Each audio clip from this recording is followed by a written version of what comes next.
letter email, you go the exact same place you go where any of your email templates are. So under menu, under administration, you're going to go to email setup. Category is always applicant.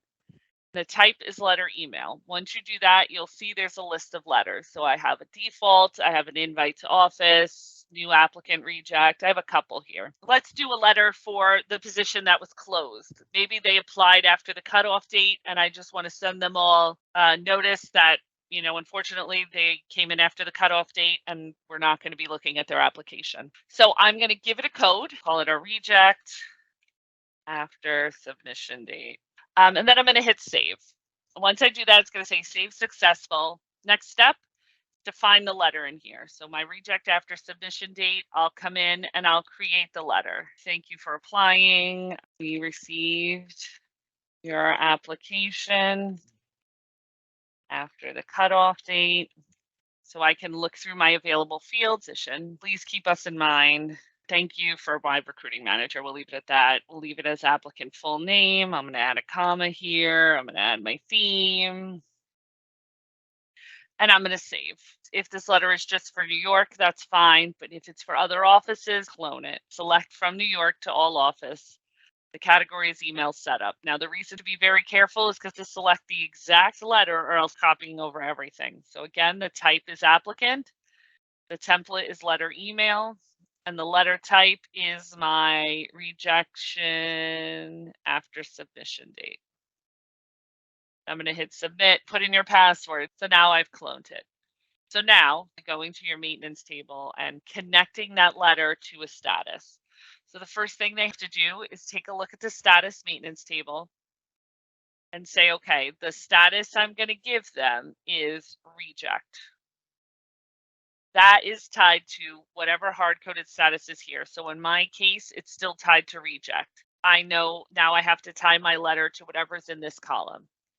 So now I'm going to go into my letter codes table. Now I'm going to essentially create the letter again. I'm going to give it the same code as what I usually recommend. Reject after submission date.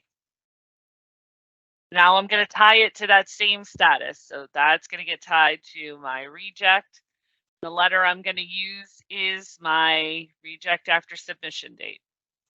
So now when I hit save, that's in there. And now if I go to the candidate and I go to recruiting, I can go to that applicant application again. This one's already tied to reject. So when I pull this list down, now that letter is there. Now, because that letter is there, I can save. Depending on my settings, I have mine set to prompt for the letter email. It'll say, do I want to send the letter? If I say yes, I get to see the letter before I hit send. So I can see the letter, make any edits, send that email off. The settings are per office. So they're based on the office here. So this application is for Fairlawn. So I would get the letter from the Fairlawn office. So under administration, under office preferences, under miscellaneous. It's this on-demand letter upon letter description change. So I have it set to prompt and I have it set that way for all my offices. I always recommend having things set to prompt. People can see them before they go out. It allows you to make edits or decide if you want to send it now or not.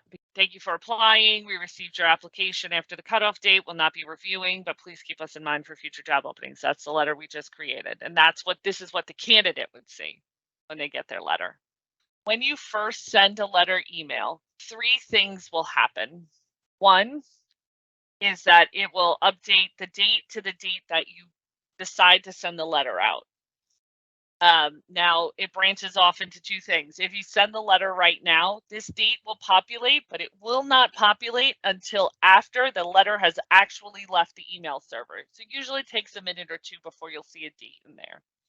And then it also shows in the letter history when you sent those emails, what emails you sent, etc.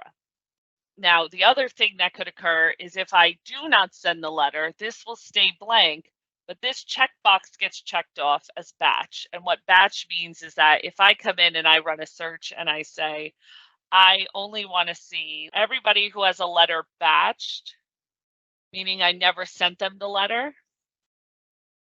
I can run a search for that and then come back in at a later time and I can send those letters out. I just have to check all the boxes off and I can resend all those letters out when I'm ready. Now, the other thing that occurs when the letter gets sent out is under the follow-up tab. If I go to the Fair Lawn office, that letter I just sent is here. So it is just small in the notes section. You can print reports on it. You can take a look at it this way, whatever the case may be, but it always creates, no matter how many times you update the letter, it shows in the comments the exact way the letter was sent out to this candidate.